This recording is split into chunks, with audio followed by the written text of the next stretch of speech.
Hello, welcome to Tech Tuesday, episode 50. In this episode, I'm going to do two things. One, I'm going to look forward, and two, I'm going to look backwards. Looking forward, we'll be talking about questions in IPs that interest me, and really, this is what part of what IP Tech Tuesday is about. And looking backwards, I'll give an index to the past 50 talks, and yes, I started from zero. There was already more 50 talks, and let's go on. So before we start, no hostage deal. We still have 100 hostages. Let's give them a moment of quiet.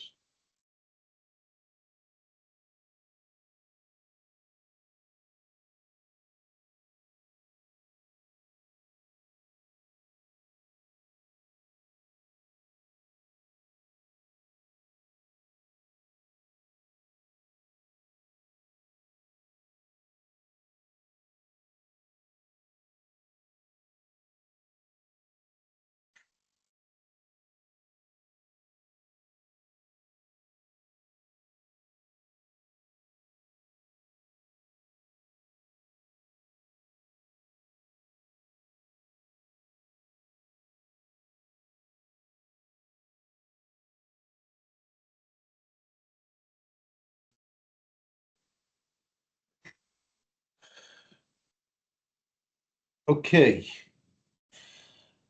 so IP Tech Tuesday is, for me at least, a space where I explore thoughts about IP.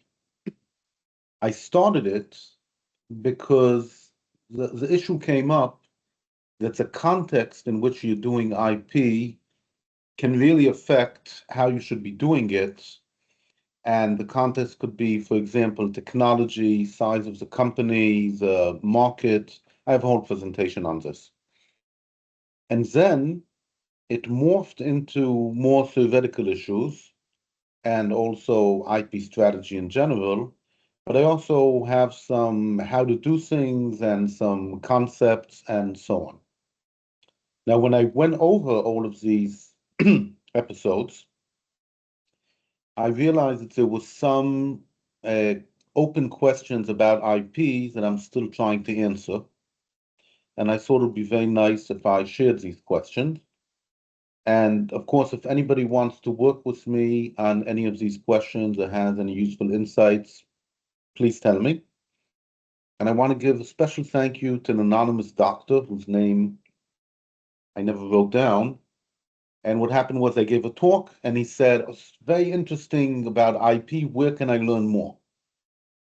And then I realized that I should have a website or perhaps a YouTube channel where somebody who's interested in my way of looking at IP could look at it. So now I have, and thank you, Anonymous Doctor. Let's start with the questions, the issue. So anybody who works as a patent attorney knows that growing is a challenge. And I'm not talking about that people put you down. I mean, if everything's perfect, we have a lot of work. It's very detailed. We're working on deadlines. We work with our heads down. We don't have much time to pick our head up and look around. And when you go to a conference, um, professional conference, often it's focused on how to do things or on knowledge that you don't have, like how do you do patterns in chemistry? Now, that's a situation, it's not a complaint.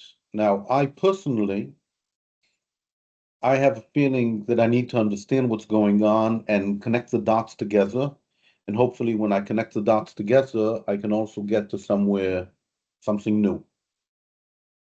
So these questions are not simple yes, no questions or how to questions like, oh, should I file a provisional before filing a PCT? That's a yes, no question.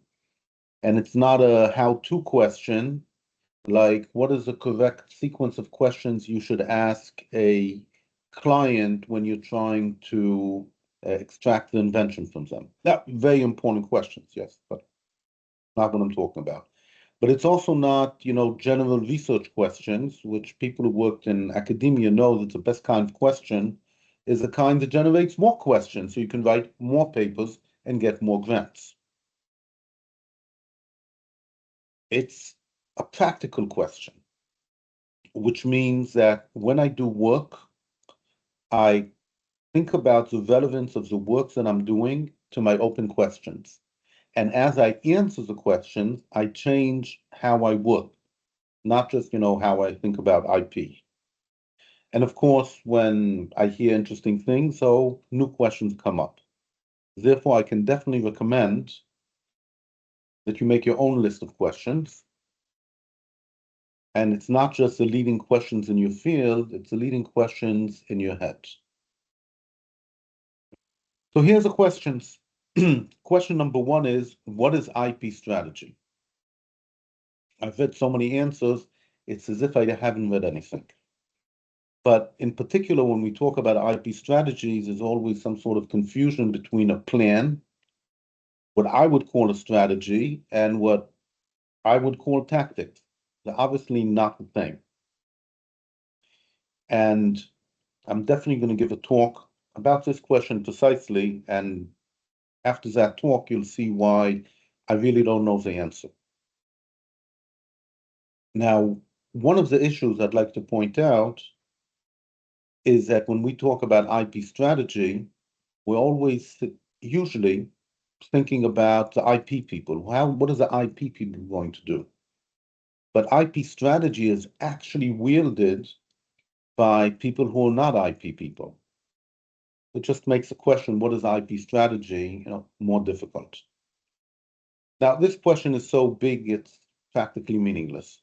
But there have been some particular sub-questions that I've been looking at. Question number one, how do you visualize IP strategy? In other words, how do you make a drawing which reflects the IP strategy? And one of the reasons not to do words is because we are experts in words and we can argue about what they mean. Pictures have a different way of looking at it, and they allow you to detect different problems. They also force you to analyze things differently. But not only an image that shows what the particular strategy is, but more interesting, to me at least, how does a particular IP strategy do what it's supposed to do? So strategies usually involve forces that are applied somewhere. There's definitely something to do with positioning, context. Strategy is really made much more interesting when you have somebody else who's fighting against you. How do we show all of that? And how do we show it to IP people versus how do we show it to managers who are not IP people?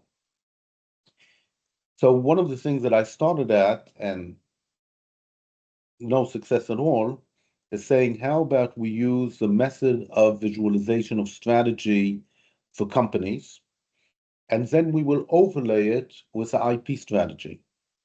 Well, the answer is I haven't found any good visualizations for business strategy. There are a few which might be somehow usable, but even if they tell you what, they definitely don't tell you how, and they don't tell you what the strategy is doing. And I checked in military, and also in military, I've come up with nothing. And I've spoken, of course, to experts in the field. And one expert told me, once I saw a presentation that had a strategy shown in it. Look at this presentation, slide 59. That's a visual way of explaining the strategy. And it was so abstract that it wasn't useful. And just to give meaning to it, we don't have to agree what Tesla's IP strategy is, but they do have one. Can you illustrate it with a picture? Okay, when I can illustrate Tesla's IP strategy, I'll know that I've made inroads on this question. And when I can explain how the IP strategy works together with the business strategy, wow. Okay, at least I'm very far away from it. This is an open question for me. Related to that is formalization. So I have a strategy. I'd like to somehow describe it formally, maybe using symbols, maybe using a formula. And like I mentioned before, when you have different ways of presentation, it's easier to detect when you're lying to yourself. And just to give you a feeling, how would you formalize and measure? Because if you formalize, you know what the different parts are. Coca-Cola's IP strategy. Obviously, they have one. They spend a lot of money on it. They appear to be successful, but how can you describe it formally? And this problem is not only a problem for IP, it's also a problem for marketing and other fields. But in IP, most of the people have scientific training, and not just scientific training, but quantitative training. They're used to having formulas and models and symbols and equations and so on. So I have some hope. We get back to the question, what is strategy? So there's lots of levels of abstraction. Which ones are good for the client? Planning and carrying out are two different things. They both require strategy. Is there really a strong dichotomy in IP? I've no idea. IP is usually not used by itself, so can you even describe the strategy without a context? And of course, different types of IP, trademarks, trade secrets, patents, they work differently. They have completely different types of strategy. So when all of this is said and done, maybe the best we can do is generate a set of IP-specific strategies. That could be very interesting. Okay, enough about strategy. IP is always a race between what we have and what we want. So the question is always repeating itself. How much can we do with how little? I have a little bit of disclosure from the client, but I want to protect an entire market. Can I do that? And it's not a question of money, okay? The question of things like enablement. What should I extract from the client? And related to that is what is the best way to wield IP? Okay, when you use IP, it's related to strategy, you want to use leverage. So what is the best you can do? I understand it's a very open question, but like I said, these are questions that guide me, not questions to which you give a yes, no answer. Next question. This is not a typo, it's how does a patent attorney do? So anybody who's a patent attorney with several years experience is an expert. That doesn't mean that they're the best patent attorney in the world, they're the best that they could be, but it means that most of what they're doing is subconscious. They do it without thinking, like riding a bicycle. But it is super important, I believe, to understand what it is that a patent attorney actually does, not what stories a patent attorney tells you about what he does. And in the field of knowledge extraction and building of expert systems, they discovered there's a big problem of extracting knowledge from experts and a big problem of confabulation. People make up explanations for what they did, even though they didn't actually do that. Why is it so important? Two sub-questions. Number one, how do we train patent attorney trainees faster? The part that maybe we can do faster, but the better we understand what it is they need to know and modules and so on, The faster we can teach them, the faster they get trained, and it's very cumulative. So the more advanced you are, the faster you learn. And there is a shortage in patent attorneys. The number of patent attorneys applying for the test, I saw some numbers from Europe, went down by 50% in the last 10 years. And soon we're going to have AI. And what AI means is that somebody has to watch over that AI and make sure it's doing what it should be doing. Only experts can do that. So we have to make people experts faster. But talking about AI, if you treat AI as a patent attorney trainee, if we understand better what it is a patent attorney does, we can divide up modules of work that we give to the AI and can trust the AI to do, but which will not interfere with the patent attorney doing their job properly. And it's not listed as a question, but of course it could be that the entire way of doing patent work needs to change, but it's not a question that is on my radar right now. Question number 4. What do the users of IP need to know about IP? The users are not the patent attorneys. Okay, IP is a supportive function. So I believe that the users need to understand what they're doing. They have to integrate it into everything that they're doing. And they're not IP experts, and they're never going to be IP experts. Okay, what do they need to know? I'm not sure yet. What is the best way to get them to know it? Okay, IP, anybody who's learned IP and trained as a patent attorney knows that it's not easy. And last but not least, what I call IP sensitivity training. The users need to know that something's happening with IP. They have to be sensitive to IP happening around them. How do you do it? Don't know, but I wonder about it. Question number 5, uncertainty. I've even given a talk about this.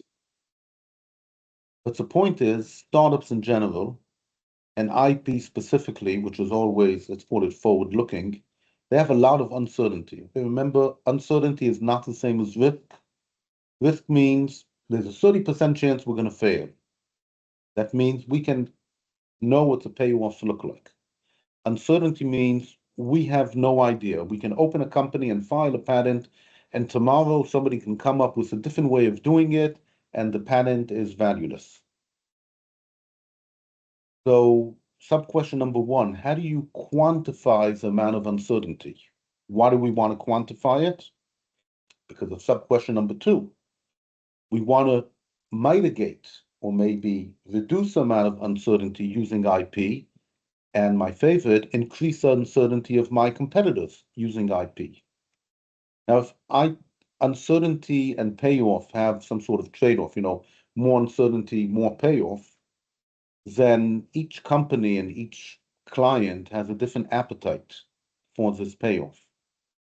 If we know where it is, we can go for it. And even without knowing what the answer is, it appears that in order to deal with uncertainty, you need to be dynamic and adaptable. Well, IP, but in particular patents, are absolutely not dynamic and adaptable. Within what's in the original patent application, you can move around. But if it wasn't in the original patent application, you don't got it. Now, there's all sorts of tricks and so on, but the question is not at the level of the individual patent, but rather in higher level of managing IP for a company. How do we make the IP function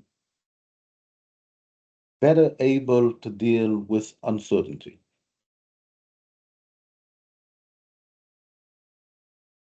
And last question.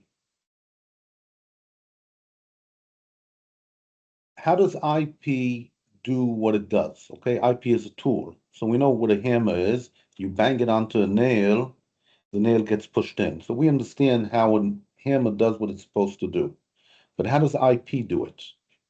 And IP is very different from other business tools, and it usually doesn't work together with, it doesn't work alone, but works together with business moves and other IP and other functions. And I want to give you an example of a company that didn't lay out the IP strategy, but laid out their understanding of how their business works. Okay, so Walt Disney prepared this map on the right, and you can see that there's an interplay between TV, music, studio, Disneyland, the shop, comic strips. Each one of them feeds into the next one. So how does IP make it happen? And there's no question that Disney is about 30% mechanitronic installations and 70% IP. And maybe it's more like 80-20. So how does IP do what it does? And how does it do it together with the marketing? Don't know. Related to that is how do you use IP to affect the world? And related to that, and here I want to thank Gil Perlberg for keep on asking me this question. How do you plan on using IP in a synergistic way with other things? Okay, how does it look like? How do you think about it? Okay, so these are the main questions that I think about all the time. And like I said, feel free to have your own questions, but these are my questions.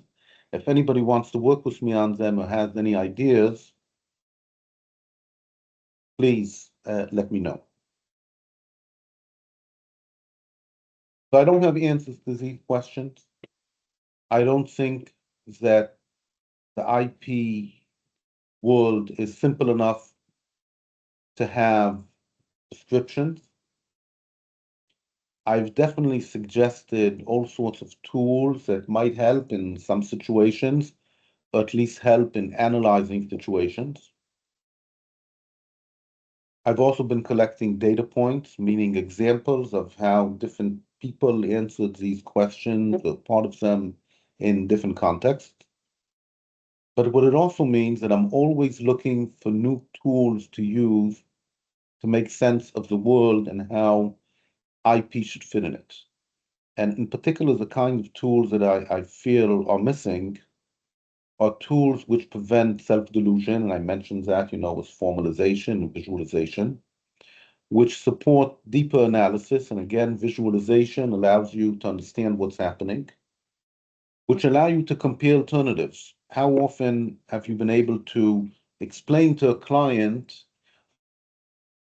in a way that the client can understand and not just using, hand waving words and maybe some numbers that you made up, why protecting feature A is not going to be as good as protecting feature B now, and in 3 years thinking again about protecting feature A.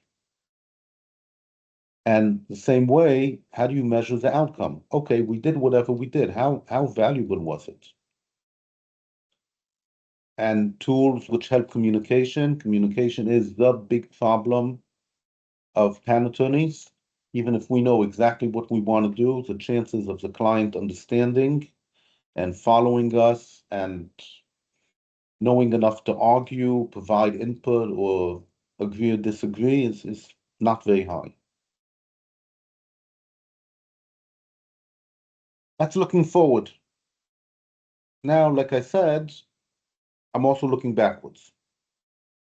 So there's been 50 Tech Tuesday presentations to date. This one is number 51, because like I said, I started at 0. All of the ones which I have done have slide sets available online at this link. All of the sessions are recorded by video and are available on YouTube. And they have links to the slide sets, except for 2, actually. The two that don't, we'll see later, are ones of guest speakers, one of which is Gitai. And we only have the recording. So what changed since episode 0 and today? Well, one thing that changed was the presentations became longer. A second thing is that there's an increase in theoretical matters. There's been a change in the subject matter, but that's to be expected as I explore and whatever. And last but not least, the images and where they come from. At the beginning, there were no images. Then I used the photographs. Then I used the Creative Commons things on the internet. And finally, I just let ChatGPT create images according to my request. Now, the goal of Tech Tuesday was always to spark discussion, not to be authoritative. And I do try to give examples, and I do try to give tools, and I'd really love to give real world examples. And when I have one, I do. I'm working on that. But in any case, my goal is for you to build your solutions, not mine. And in the next 20 some odd slides, it will help you if you want to explore this material. It will help you by giving you some sort of index into it. But for me, every new IP Tech Tuesday is an exploration of something. If you recall, the Tech Tuesday started with the ideas that different technologies clearly necessitate different advice. And it could be a technology, it could be a market, it could be a situation. Just for example, the time to market in software is way, way, way, way shorter than in pharma. So in software, you could be selling for millions or more before the 18 months publication date is up. Pharma, it's the other way around. If you're actually selling something 10 years from when whatever it is you filed published, you're a very special person. The requirements of enablement are very, very different. For example, if we look at hardware or look at medical devices. The market structure is very different. Where's the choke points? Who are your potential partners? How do people make decisions on spending? How worried are they about IP issues? Completely different. Under specific technologies, like I said, we have 2 talks by guest speakers, and please, people, be happy for you to volunteer. No one person is an expert in all different types of IP, but each type of IP has its own special issues. So here are the presentations that have to do with specific technologies. Tech Tuesday number 0, I gave an example in a single company where you had multiple different technologies and each one needed a different IP approach. Number 1 was about nitinol. Number 2 was about methods of manufacture, which are hidden and so on. Number 3 was about femtech. Number 4 was about food tech. Number 28 was about drug device combinations, and there's been a recent important case law in the US about it. Number 44, another guest speaker, was about protecting alternative protein innovations. When you drink milk, but it didn't come from a cow, or from a goat, or from any animal for that matter. Then we have a series of specific IP situations, which could happen to any technology, but and they're not all so common, but they're all interesting, I think. And they definitely affect what your IP policy should look like. So number 5 is infant inventions, when it is very early and it's not very mature. Should you protect it? How should you protect it? Lazarus IP, unfortunately more common recently. You have a company, they practically went bankrupt, they dropped half of their IP, and suddenly they have money and they're coming back to life. Now what? Protocol inventions, where what's powerful about the invention is that everybody else is going to do it, even if protocol itself is not too genius or too uniquely required, critical, whatever you want to call it. Number 9, I talked about generative AI, but not about AI itself, but as an example of what happens when you have a revolutionary technology, the type of IP that you write when the technology is revolutionary and rapidly evolving is completely different. We compare Gen AI to toilet seats. Toilet seats are not revolutionary tech, evolve slowly, it's completely different. And number 37 was about inventions that are over the horizon. The technology is not here yet, but most likely coming.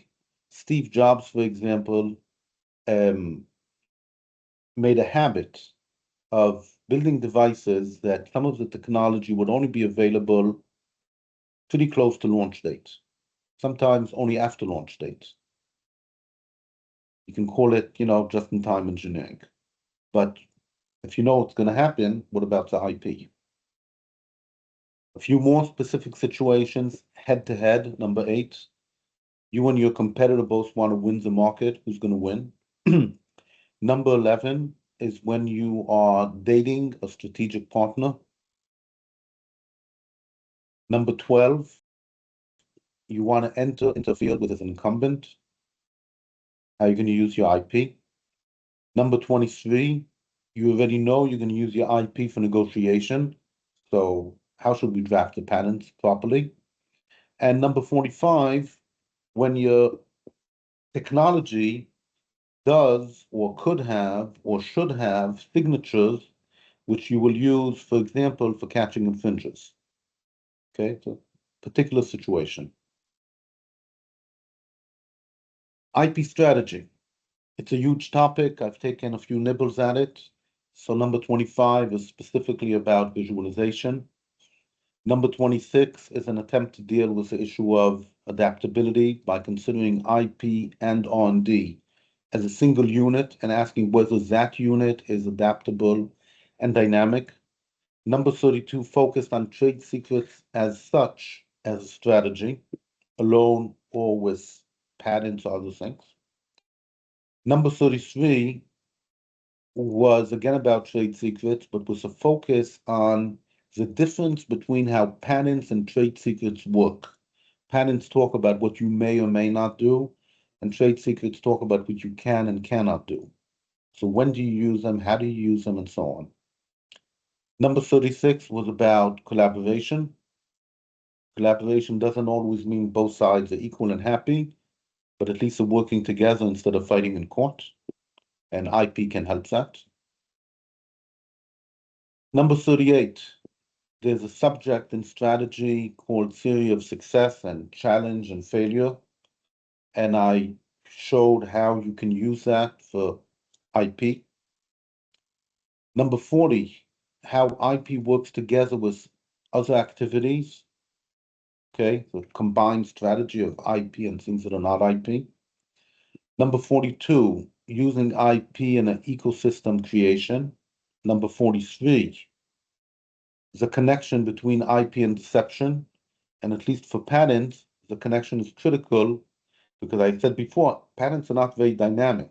So if you want to make sure that your competitor is going to step on your patent, you either put your patent in a place that it can't be avoided, but if he knows about it, he might avoid it anyways. That's where deception comes in. Number 47, strategy of commitment. What I try to do is to take a particular strategy and try to build a visualization for it, for how that strategy is used with IP. Number 48, I took war, which is all about strategy, and I took in particular the principles of war, which some writers have said is completely useless for military strategy. But I asked whether it has any relevance for IP. And the answer is not as much as you'd like. Now, I had a series of talks about concepts which either help you think about IP or that you wouldn't think apply to IP, but I think they do apply to IP. So number 10 is about time windows, how you make sure the timing of IP works. Number 49, just 2 weeks ago, is more about IP and time. And one of the questions that I tried to answer is, how long should we wait to deal with our IP issues? How long may we wait in different situations? And number 13 was about solution space density. So the solution space is an engineering concept. We want to find a solution in the space. We explore the solution space. And I wanted to answer the question, how does the properties of the solution space affect decisions you make about IP? Number 15, I talked about doing experiments in and with IP. Number 16, I talked about the emotional impact of IP, in particular patents, trademarks. Don't need to say much, but you don't always think about the emotional impact of your IP, but it has a big impact. And a few more. There's product market fit, and I expanded this concept to make product market IP fit. Tech Tuesday 20, I talked about risk and uncertainty, and in particular, how the asymmetries in risk and uncertainty between a small company and a big company generate an opportunity for small company using IP. In number 24, I talked about futurism. IP is about the future, so it's good to predict the future, which is really difficult. But I described all sorts of ways that are commonly used for future prediction and explained how you might use them together with IP. Number 27, I talked about a concept of strategic flexibility. That's a business concept. And the question I tried to answer is, how do you create flexibility or use it using IP? In Tech Tuesday 29, we talked about value extraction, value creation, value extraction, money usually, and IP. So how IP helps do it, and especially, IP is used for value extraction. Number 41, I went into learning, maybe we'll call it learning company, the fifth discipline. And I tried to tie all of these gaps with issues of IP.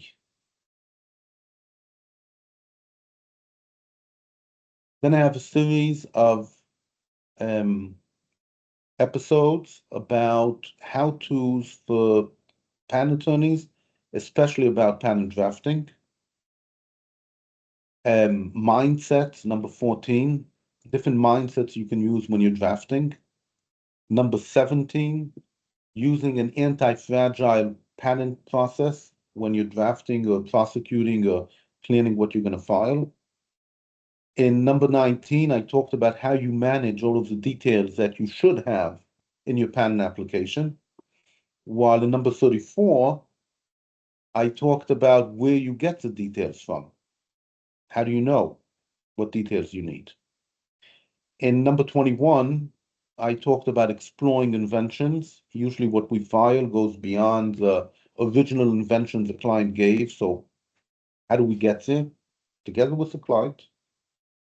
In number 35, I tried to take a bite at the problem of how do we discover what the essence of the invention is? I have several different ways that I'm proposing.